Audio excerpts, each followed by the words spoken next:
مسلم league کے رہنما شاہد خاقان عباسی نے کہا ہے کہ ان کی جماعت عوامی خدمت میں اپنی کارکردگی کی بنیاد پر آئندہ عام انتخابات میں شاندار کامیابی حاصل کرے گی۔ آج جہل میں مسلم لیگ نون کے کارکنوں سے خطاب کرتے ہوئے انہوں نے کہا کہ حکومت معیشت کی بحالی کے لیے اپنی بھرپور کوششیں کر رہی ہے۔ عمران خان کی سیاست اور کردار پر تنقید کرتے ہوئے مسلم لیگ نون کے رہنما نے کہا کہ تحریک انصاف کے رہنما آرمی چیف کی تقرری کو متنازع بنانا چاہتے ہیں۔ وزیر اعظم کے معاون خصوصی شاہ اویس نورانی نے کہا ہے کہ موجودہ حکومت نے ملک کو دیوالی ہونے سے بچایا ہے اور گزرتے وقت کے ساتھ ساتھ اقتصادی اشاریے بھی بہتر ہو رہے ہیں۔ حکومت اپنی مدت بھی پوری کرے گی اور انتخابات بھی وقت پر ہوں گے انشاءاللہ۔ اکنامیکل انڈیکیٹرز آج بتدریج بہتری کی طرف جا رہے ہیں اور وقت کے ساتھ ساتھ گرے ایریا سے نکال کر اس کو وائٹ ایریا میں لے کے آئے ہیں۔ ہم نے ڈیفالٹ ہونے سے بچایا ہے۔ آج کراچی پریس کلب میں دیگر علماء کے ساتھ ایک پریس کانفرنس سے خطاب کرتے ہوئے شاہ اویس نورانی نے کہا کہ تحریک انصاف کے چیئرمین عمران خان ریاست مخالف سیاست اور اپنی حکمرانی کے لیے کام کر رہے ہیں۔ یہ خبریں آپ ریڈیو پاکستان سے سن رہے ہیں۔ بجلی کے وزیر انجینئر خرم دستگیر نے کہا ہے کہ ملک میں سستی بجلی کی پیداوار کے لیے ترقیاتی منصوبوں پر کام تیز کیا جا رہا ہے۔ انہوں نے یہ بات آج مانسہرہ میں سکی کناری ترسیلی لائن کی افتتاحی تقریب سے خطاب کرتے ہوئے کہی۔ انہوں نے کہا کہ ملک کی ترقی موجودہ حکومت کا اہم مشن ہے۔ وفاقی وزیر نے کہا کہ سکی کناری ٹرانسمیشن لائن کا منصوبہ کم قیمت اور وافر مقدار میں بجلی پیدا کرنے والے منصوبوں کا حصہ ہے۔ یہ صرف ٹرانسمیشن لائن نہیں ہے، یہ پاکستان میں سستی اور وافر بجلی رکھنے کی بنیاد ہے جو ہم نے رکھی ہے۔ آنے والے سالوں میں آج کے جو ہمارے بچے ہیں اور نوجوان ہیں ان کو جو پاکستان ہم دیں گے وہاں بجلی وافر ہوگی اور سستی ہوگی۔ خرم دستگیر نے کہا کہ حکومت مستقبل قریب میں بجلی کی قیمتوں میں کمی کرے گی۔ وزیر اعظم کے معاون خصوصی سردار سلیم حیدر نے بیرون ملک مقیم پاکستانیوں کے مسائل ترجیحی بنیادوں پر حل کرنے کے عزم کا اظہار کیا ہے۔ آج اسلام آباد میں ایک تقریب سے خطاب کرتے ہوئے انہوں نے کہا کہ دیگر سیاسی جماعتوں کے ارکان پارلیمنٹ کے تعاون سے ہم بیرون ملک مقیم پاکستانیوں کو درپیش تمام مسائل کے حل کے لیے کام کرنے کے لیے تیار ہیں۔ قومی اسمبلی کے اسپیکر راجہ پرویز اشرف نے کہا ہے کہ پاکستان اور برطانیہ کے درمیان بے مثال دو طرفہ اور پارلیمانی تعلقات ہیں جو باہمی احترام اور تعاون پر مبنی ہیں۔ آج پارلیمنٹ ہاؤس اسلام آباد میں برطانوی پارلیمنٹ کی رکن یاسمین قریشی سے گفتگو کرتے ہوئے اسپیکر نے سیلاب کے دوران بروقت امداد دینے پر برطانیہ کی پارلیمان حکومت اور خاص طور پر وہاں مقیم پاکستانیوں سے تشکر کا اظہار کیا۔ دونوں ملکوں کے درمیان پارلیمانی تعاون کا ذکر کرتے ہوئے راجہ پرویز اشرف نے اعلیٰ سطح کے پارلیمانی وفود کے تبادلوں پر زور دیا تاکہ دونوں ملکوں کے درمیان تعلقات کو مزید مضبوط کیا جا سکے۔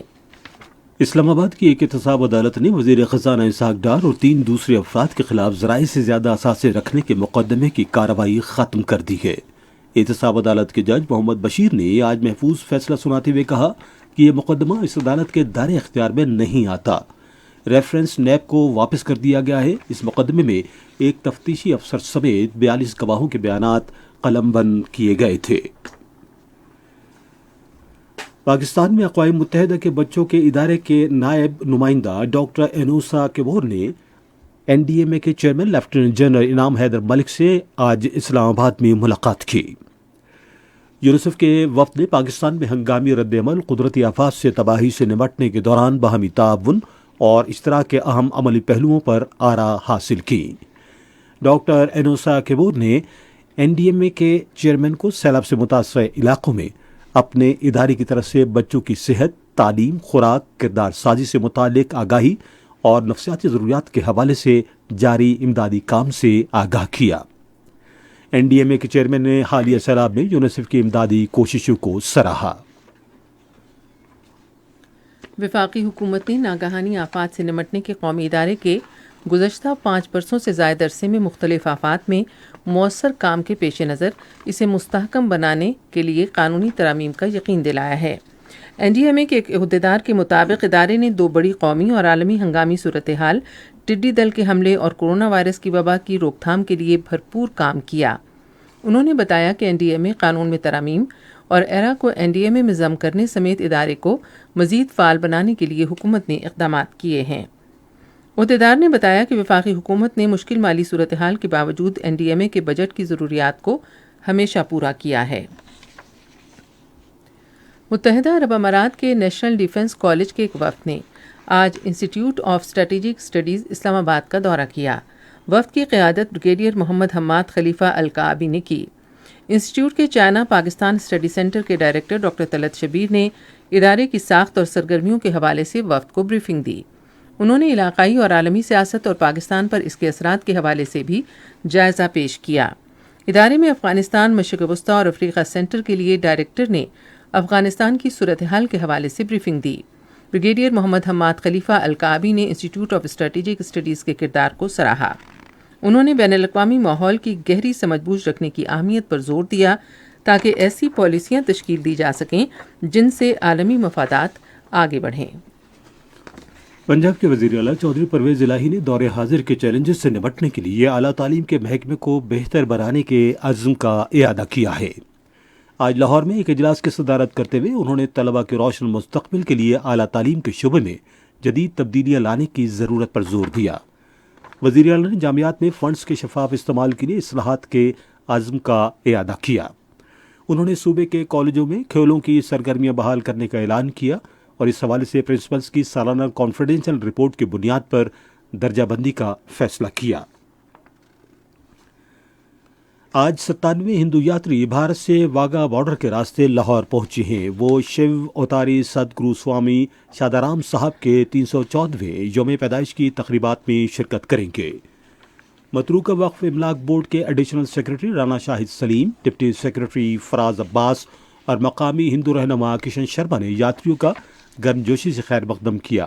اپنی آمد پر گروپ کے لیڈر یدوشتر لال نے حکومت، متروکہ وقف املاک بورڈ اور دوسرے محکموں کی طرف سے یاتریوں کے لیے بہترین انتظامات کرنے پر اطمینان کا اظہار کیا۔ یاتری اگلے ماہ کی 3 تاریخ کو اپنا 12 روزہ دورہ مکمل کر کے بھارت واپس جائیں گے۔ الیکشن کمیشن آف پاکستان نے اگلے سال 15 جنوری کو کراچی اور حیدرآباد ڈویژنوں میں مقامی حکومتوں کے انتخابات کرانے کا اعلان کیا ہے۔ الیکشن کمیشن نے آج اپنا محفوظ فیصلہ سنایا۔ اس میں وفاقی حکومت، وزارت داخلہ، سندھ کے چیف سیکرٹری اور صوبائی IG پولیس کو ہدایت کی کہ وہ پولنگ کے دوران حفاظتی اقدامات یقینی بنائیں۔ خیبر پختونخوا کی حکومت نے طلباء کی مفت تعلیم کے لیے انصاف ایجوکیشن کارڈ کی منظوری دے دی ہے۔ اس حوالے سے مزید تفصیل ریڈیو پاکستان پشاور کے نمائندے جوہر علی سے۔ آج پشاور میں وزیر اعلیٰ محمود خان کے زیر صدارت صوبائی کابینہ کے اجلاس میں انصاف ایجوکیشن کارڈ کی منظوری دی گئی۔ بعد میں نیوز کانفرنس سے خطاب کرتے ہوئے خیبر پختونخوا کے وزیر برائے اعلیٰ تعلیم کامران خان بنگش نے کہا کہ ابتدائی طور پر 2,60,000 طلباء انصاف ایجوکیشن کارڈ سے مستفید ہوں گے۔ ان کے سیمسٹر کی 1 سال کی ٹیوشن فی، ایڈمیشن فی، سیکیورٹی فی، کمپیوٹر فیس، وہ بچہ میرٹ پہ آ کر اگر ایڈمیشن سیکیور کرے گا تو خیبر پختونخوا حکومت بینک آف خیبر کے تھرو ان کو واپس کرے گا۔ کامران خان بنگش نے کہا کہ انصاف ایجوکیشن کارڈ کے دوسرے مرحلے میں کتابیں اور یونیفارم بھی شامل کر دی جائیں گی۔ اس موقع پر گفتگو کرتے ہوئے وزیر اعلیٰ کے معاون خصوصی برائے اطلاعات بیرسٹر محمد علی سیف نے کہا کہ کابینہ نے جلوزائی ہاؤسنگ اسکیم میں 1320 فلیٹس تعمیر کرنے کی منظوری دی۔ انہوں نے کہا کہ کابینہ نے ٹانک میں گومل یونیورسٹی کیمپس کی تعمیر کے لیے بھی 100 کنال اراضی ہائر ایجوکیشن ڈپارٹمنٹ کو منتقل کرنے کی منظوری دی ہے۔ متحدہ عرب امارات کے سفیر حماد عبید ابراہیم الزابی نے بلوچستان کے وزیر اعلیٰ میر عبدالقدوس بزنجو سے کوئٹہ میں ملاقات کی۔ انہوں نے ملاقات کے دوران بلوچستان میں سرمایہ کاری کے مواقع اور صوبے میں متحدہ عرب امارات کے تعاون سے جاری فلاحی منصوبوں پر تبادلہ خیال کیا۔ اس موقع پر وزیر اعلیٰ نے کہا کہ صوبائی حکومت بلوچستان میں متاثرین سیلاب کی مدد کرنے پر متحدہ عرب امارات کی حکومت کی شکر گزار ہے۔ وزیر اعلیٰ نے متحدہ عرب امارات کے سفیر کو صوبے کے مختلف شعبوں میں سرمایہ کاری کے مواقع کے بارے میں بھی بتایا۔ اماراتی سفیر نے بلوچستان میں سرمایہ کاری میں گہری دلچسپی ظاہر کی۔ پاک بحریہ کے جہاز تبوک فٹ بال عالمی کپ کے دوران قطری حکومت کو سمندری تحفظ میں تعاون فراہم کرنے کے لیے دوحہ کی بندرگاہ پر پہنچ گیا ہے۔ قطری بندرگاہ آمد پر پاکستانی سفارتی عملے اور میزبان بحریہ کے اعلیٰ حکام نے بحری جہاز کا استقبال کیا۔ قطری بحریہ کے کمانڈر میجر جنرل عبداللہ حسن السلیتی بھی PNS تبوک پر سوار ہوئے۔ بحری جہاز کے کمانڈنگ آفیسر نے قطری بحریہ کے اعلیٰ حکام سے ملاقاتوں کے دوران فٹ بال عالمی کپ کی میری ٹائم سیکیورٹی پر تبادلہ خیال کیا۔ قطری بحریہ نے خطے میں امن و سلامتی کے فروغ میں پاک بحریہ کی کوششوں کی تعریف کی۔ اس موقع پر پاک بحریہ کے کمانڈنگ آفیسر نے امیر البحر محمد امجد خان نیازی کی طرف سے قطر کی عوام اور قطری بحریہ کے لیے فیفا ورلڈ کپ 2022 کے کامیاب انعقاد کے لیے نیک تمناؤں کا اظہار کیا۔ پی این ایس تیمور کے دورے سے قطر کے ساتھ قریبی خوشگوار سفارتی تعلقات کو مزید مضبوط بنانے کا موقع ملے گا۔ اقوام متحدہ کی جنرل اسمبلی نے اسلامی تعاون تنظیم سے اشتراک سے متعلق پاکستان کی طرف سے پیش کی گئی قرارداد کو اتفاق رائے سے منظور کر لیا۔ اقوام متحدہ میں پاکستان کے مستقل مندوب منیر اکرم نے اسلامی تعاون تنظیم اور اس کے رکن ملکوں سے مسلسل رابطوں پر اقوام متحدہ کے سیکرٹری جنرل انتونیو گوتریس کا شکریہ ادا کیا اور سیکرٹری جنرل کی طرف سے رمضان کے مقدس مہینے میں مسلمان معاشروں کا دورہ کرنے کی روایت کو سراہا، جس کا مقصد یکجہتی کا اظہار اور اہم امور پر تبادلہ خیال ہوتا ہے۔ پاکستانی مندوب نے اقوام متحدہ پر زور دیا کہ وہ جدہ میں قائم اسلامی تعاون تنظیم سے باہمی مفاد کے شعبوں میں تعاون بڑھائے۔ یہ خبریں ریڈیو پاکستان سے نشر کی جا رہی ہیں۔ آزاد جموں و کشمیر کے وزیر اعظم سردار تنویر الیاس نے کہا ہے کہ بڑی سیاسی جماعتوں کی شدید مخالفت کے باوجود حکومت بلدیاتی انتخابات کے انعقاد کا وعدہ پورا کرے گی۔ آج اسلام آباد میں ایک پریس کانفرنس سے خطاب کرتے ہوئے انہوں نے وفاقی حکومت سے کہا کہ وہ ضروری سیکیورٹی فراہم کرے تاکہ ایک ہی دن میں آزاد کشمیر میں انتخابات کا انعقاد ہو سکے۔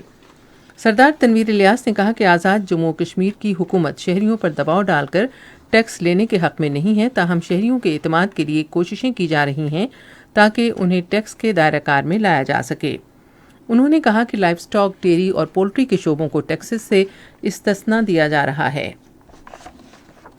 غیر قانونی طور پر بھارت کے زیر قبضہ جموں و کشمیر میں کل جماعتی حریت کانفرنس کے سینئر رہنما میروائز عمر فاروق نے بے گناہ کشمیری نوجوانوں کو دوران حراست قتل کرنے کے بھارت کے نئے وضع کردہ ظالمانہ طریقہ کار پر تشویش کا اظہار کیا ہے۔ کشمیر میڈیا سروس کے مطابق میروائز عمر فاروق نے سری نگر میں جاری ایک بیان میں کہا کہ کشمیری نوجوانوں کو عسکریت پسند قرار دینا اور انہیں کالے قوانین کے تحت گرفتار کرنا مقبوضہ علاقے میں ایک معمول بن چکا ہے۔ ادھر آج انسانی حقوق کے ممتاز کشمیری کارکن خرم پرویز کی غیر قانونی نظر بندی کو 1 سال مکمل ہو گیا۔ اس موقع پر انسانی حقوق کی 4 تنظیموں نے اقوام متحدہ کے ورکنگ گروپ برائے جبری نظر بندی کے پاس شکایت درج کرائی ہے کہ وہ خرم پرویز کی جبری نظر بندی کے خلاف حکم نامہ جاری کرے اور بھارتی حکومت سے ان کی رہائی کا مطالبہ کرے۔ اس کے علاوہ ایمنسٹی انٹرنیشنل اور ہیومن رائٹس واچ سمیت انسانی حقوق کی متعدد عالمی تنظیموں نے مشترکہ طور پر خرم پرویز کی فوری اور غیر مشروط رہائی کے خلاف آواز اٹھائی ہے۔ بھارتی فوجیوں نے اپنی ریاستی دہشت گردی کی تازہ کارروائی میں ضلع جموں کے علاقے ارنیا میں ایک اور نوجوان کو شہید کر دیا۔ چین نے کہا ہے کہ جنوبی ایشیائی ممالک کے ساتھ مشترکہ ترقی کے لیے اعلیٰ معیار کے بیلٹ اینڈ روڈ تعاون کے لیے پرعزم ہے۔ آج بیجنگ میں اپنی معمول کی بریفنگ میں چینی وزیر خارجہ کے ترجمان زاؤ لیجان نے کہا کہ ان کا ملک جنوب ایشیائی ممالک کے ساتھ اعلیٰ معیار کے بیلٹ اینڈ روڈ تعاون آگے بڑھانے، عالمی ترقی کے اقدامات پر عمل درآمد، عالمی تحفظ کے اقدام، مشترکہ ترقی کے حصول اور جنوبی ایشیا کے تمام ممالک کی مشترکہ ترقی کے لیے کام کرنے کو تیار ہے۔ آپ سن رہے ہیں ریڈیو خبرنامہ اور اب پیش ہیں کھیلوں کی خبریں۔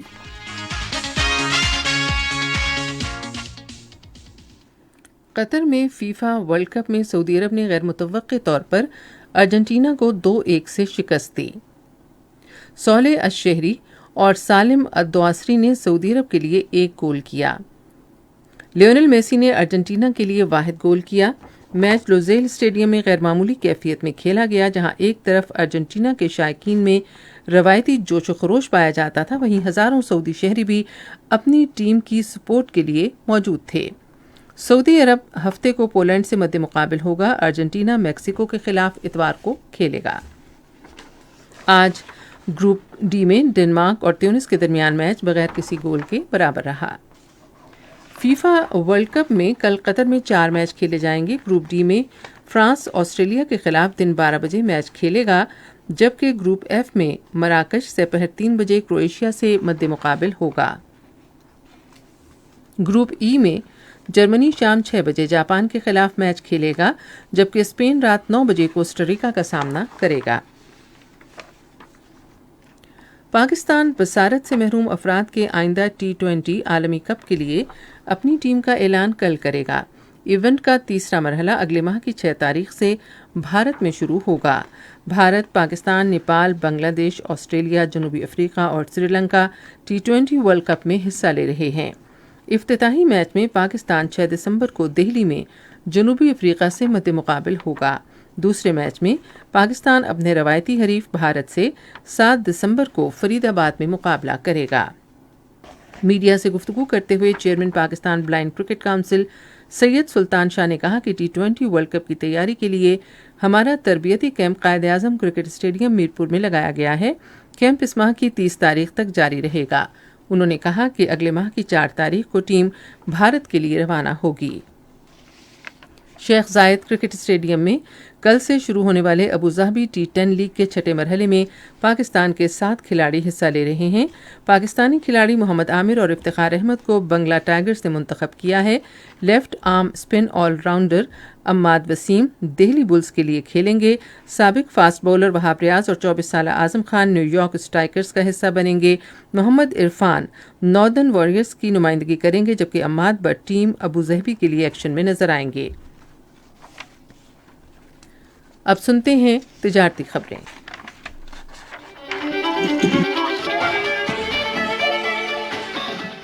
پاکستانی زیتون کے تیل کی پیداوار کا ایک باقاعدہ سلسلہ قائم کرنے کے لیے جامع اور کثیر پیشہ ورانہ طریقہ کار کا اجلاس آج اسلام آباد میں ہوا۔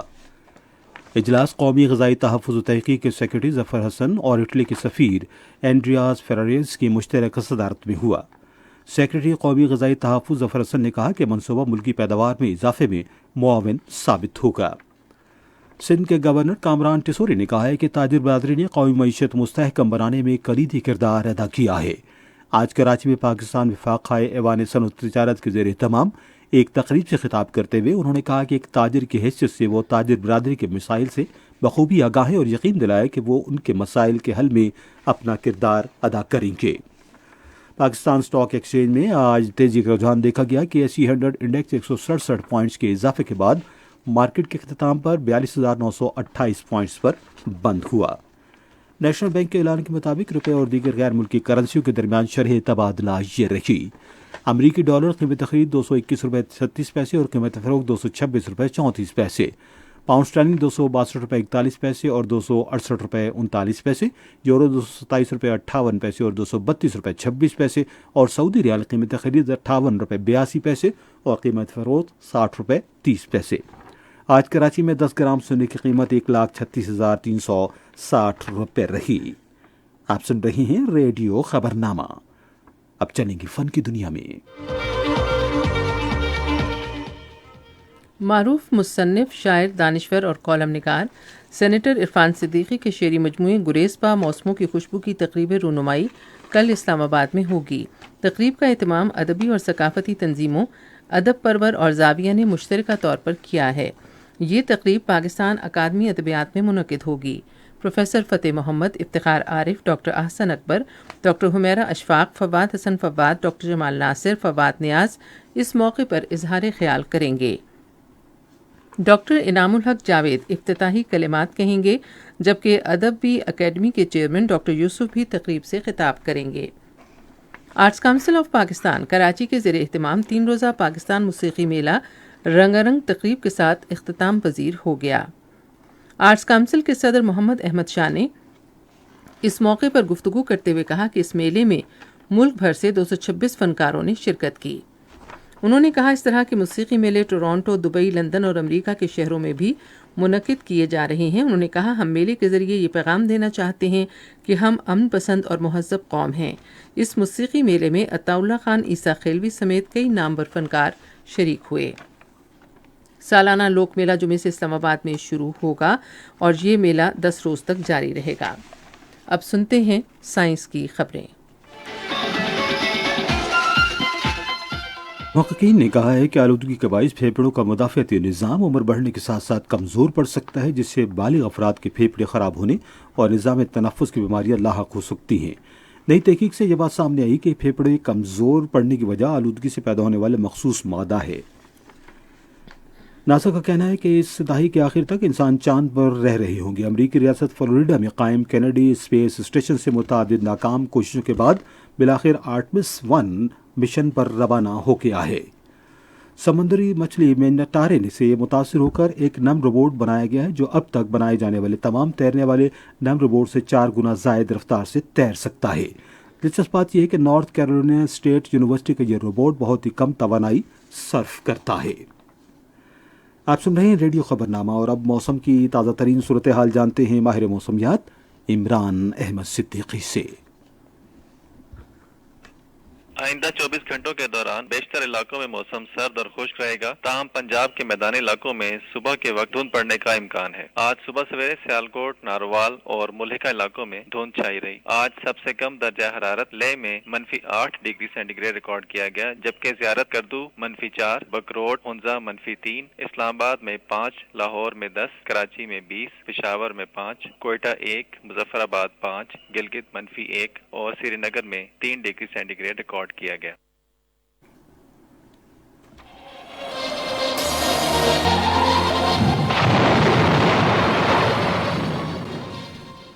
موسم کی رپورٹ آپ نے سنی، اور اب آخر میں اہم خبروں کا خلاصہ ایک بار پھر۔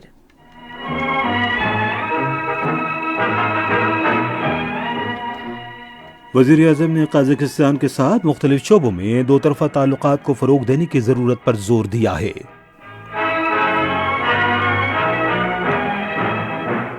وزیر اطلاعات و نشریات نے آج اسلام آباد میں اقتصادی جریدے اکنامک افیئر جرنل کا باضابطہ اجرا کیا، جس کا مقصد حکومت کی اقتصادی کامیابیوں کو اجاگر کرنا ہے۔ منصوبہ بندی کے وزیر نے سیاسی استحکام اور پالیسیوں کے تسلسل کو ملک کی ترقی کے لیے ناگزیر قرار دیا ہے۔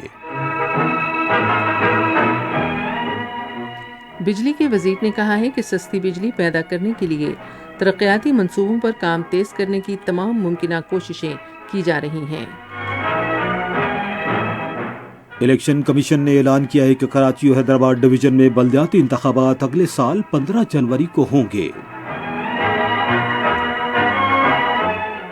قدرتی آفات سے نمٹنے کے قومی ادارے کے چیئرمین نے پاکستان میں حالیہ سیلاب کے دوران یونیسیف کی امدادی کوششوں کو سراہا ہے۔ قطر امری بحریہ کے کمانڈر نے خطے میں امن و سلامتی کو فروغ دینے پر پاک بحریہ کی کوششوں کی تعریف کی ہے۔ اقوام متحدہ کی جنرل اسمبلی نے اقوام متحدہ اور اسلامی تعاون تنظیم کے اشتراک کے بارے میں پاکستان کی پیش کردہ قرارداد اتفاق رائے سے منظور کی ہے۔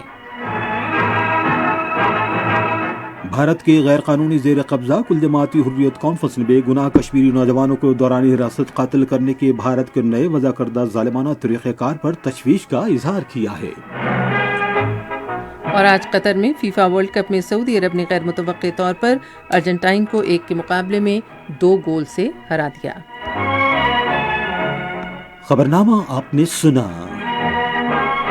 پینل انجینئر تھے محمد وسیم، سپروائزر شعبہ اردو ہنا شاہد، مدیر ہوم ڈیسک مشرف رباب،